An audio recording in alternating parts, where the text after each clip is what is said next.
Hello, some of you might be preparing things for the winter like pickles, jams, sauces, things for the freezer. At this time of year I can buy blemished peppers at my farmer's market. These had some little dings in them, so I washed up the peppers, I cut out the gnarly parts, and then I seeded them. I chopped them into these pieces, and what I've done is, this is my freezer drawer that I've got them on.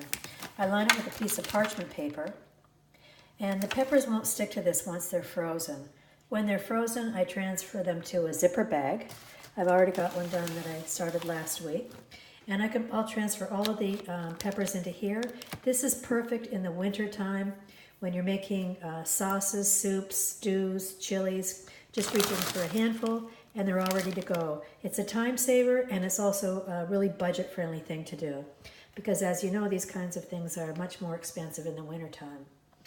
That's your kitchen tip for the day. Thank you for watching.